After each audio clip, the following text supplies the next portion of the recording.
Good morning and welcome to the BF Anderson Technical Report for April the 12th. Look, we've got to realize that things are just not as bad as the market has been saying. I mean, we've gone through a major correction here that started in February, and I want to kind of talk about the most important things I'm seeing right now.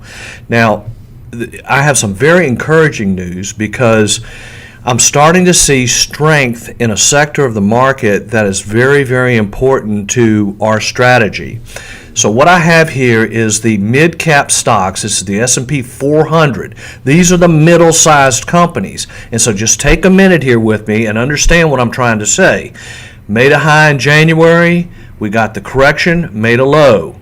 We then rallied, failed to make a higher high, and then we came down and have not made a lower low, and the index is actually touching the 50-day moving average after being below it for an extended period of time.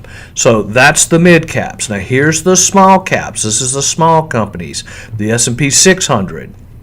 Again, same pattern, and not only has it touched the 50-day moving average, but it is above the 50-day moving average. Now, this is important because we're seeing relative strength here, because if you take the large cap index, which is the S&P 500, you see the same basic pattern, but close to making a newer low, did not even come close to making a higher high, and is not even touching the 50-day moving average. In fact, the 25-day is actually crossed below the 50-day. So what does this mean? This means that we're starting to see, for the first time in a very long time, the small companies start to take a leadership position. Now, if you think about it, I mean, we went through the 08 depression number 2, where we almost lost the banking system. I mean, we had to come out with TARP. The Federal Reserve had to do QE1, QE2, quantitative easing all over the place. We had to do cash for clunkers. In other words, confidence, we all went into fetal positions. I mean, it was like incredibly difficult period. And so what's happened is that since 09, we've just started to build confidence, and we're building confidence, and we're building confidence. The economy is getting better. Main Street is getting better. So as that starts to happen, you're going to see more of a migration into smaller companies as investors start to perceive the fact that the small companies are going to survive and they're going to do perfectly fine, versus everybody doing everything that's big that's already in the S&P 500. What you want to do is find something good and get there before the next guy. So if you concentrate on nothing but big companies that are already big, that are already in the S&P 500, that are already saturated with mutual fund ownership or fund ownership, you can see the problem. You just don't have the oomph that you would get from a smaller company. So we're definitely seeing that.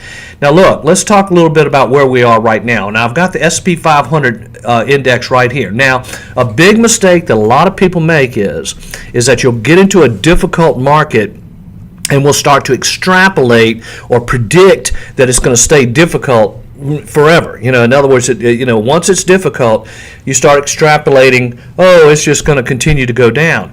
Well, same thing's true when the market's going up. So in other words, if you realize here, all through 2017, we had a really nice, smooth, beautiful uptrend that really got going in January. Look at that move in January here. We stayed above the trend line. So when I look at this index, I have to look at 3 things that I think are important.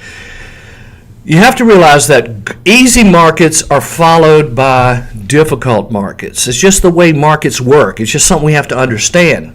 Now, as I see this at this time, we are currently in a long-term uptrending market that's been uptrending since 09, and the uptrend is still in place. We are not breaking down and going into some kind of major bear market here. So the first thing I want to look at is, did the S&P index break its trend line, its short-term trend line, the one that got started back in September? Well, yeah, it did. So that's step number 1. Step number 2 would be, did the S&P on the returning rally make a lower high? It did. It made a lower high. So then the next and the third and most critical question is, once it made the lower high, did it come down and make a lower low? Well, the low here that was set back in February is 2,532, 2532. So that becomes what I would call as an inflection point. So if the index breaks down below 2532 and stays there for an extended period of time, and we start doing this, sideways to down, that could be a bear market. But I'm not saying that. I mean, we can extrapolate all we want, we can predict all we want, but right now we have what we call a double bottom in the market. So is this correction over? Could be. It's hard to say. Now, the thing to realize that causes this capitulation is people that focus on the media. The media will mess you up. In other words, if you're watching CNBC all day long, or you're watching Fox Business News, or you're watching these TV shows, they got people coming on there every 5 minutes that are going to tell you something different. So what I tell you to do instead is listen to the market. The market's going to tell you what's going on. So in other words, if we get a major drop below the 200-day moving average and we get a drop below 2532, it's probably going to come on some really bad news, and it could mess you up. Now let me show you an example of where it could mess you up.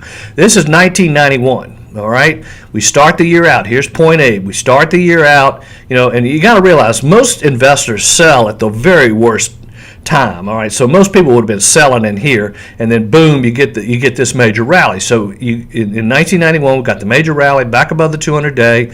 Then we went through an excruciating long period of volatility and sideways action, and then we got to a high, and then we got the drop, just like we had in February.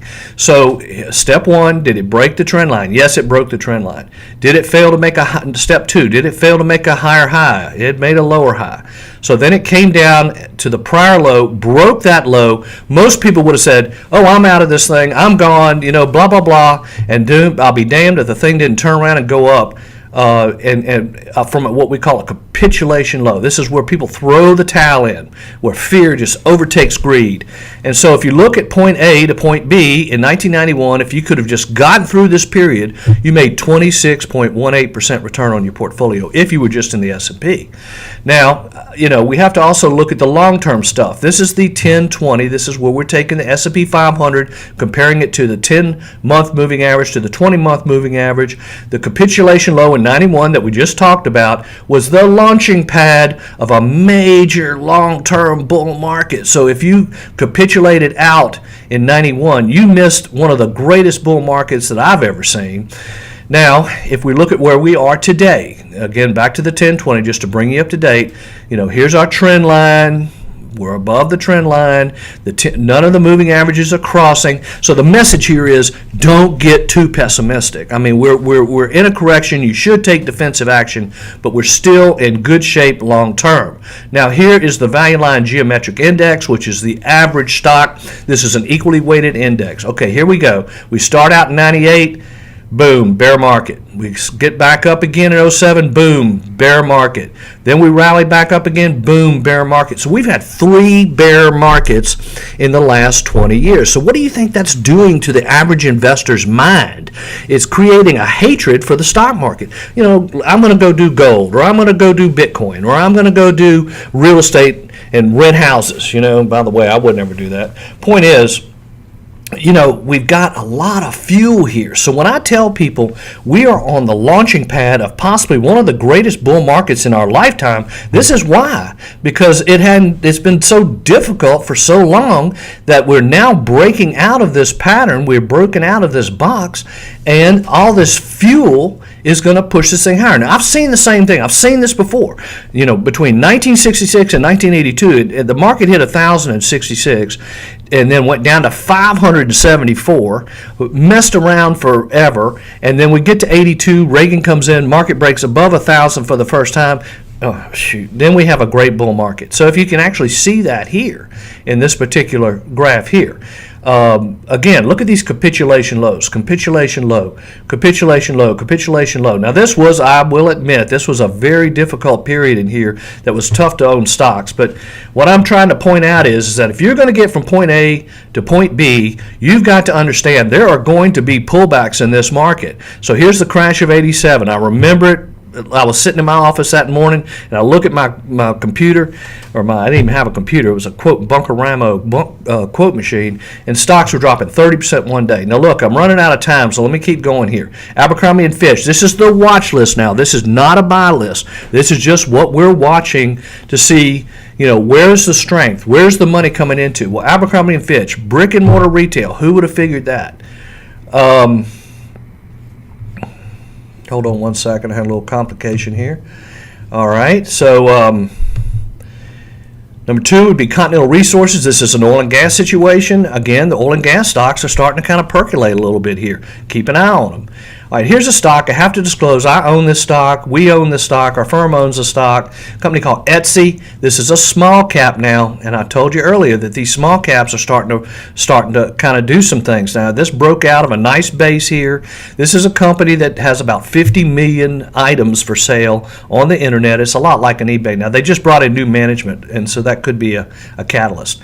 All right, here's W.W. Grainger. Again, this is industrial supplier. You can see the uptrend. The stock's been acting real well. It was down a little bit yesterday. Now here's one we do own. This is a company called Nutanix. If I tried to explain the technology to you, it would give you an ice cream headache. It's basically a convergent software where they're able to, it has a lot to do with cloud computing, which we think might be one of the biggest areas to be looking at. So Nutanix looks good. You can see here that during the correction, it got down to the 25-day, never even got close to the 50-day, and it's now making higher lows, higher highs. Stock looks good. This could be a future future blue chip. I hope it is. So anyway, if you have any questions, give me a call. Sorry for the length of the report, but we have a lot to talk about. But the main message here is this. I don't believe that the small caps and the mid caps would be outperforming if we were rolling over into some kind of bear market. I think things are looking pretty good now. So just stay in touch. Thank you.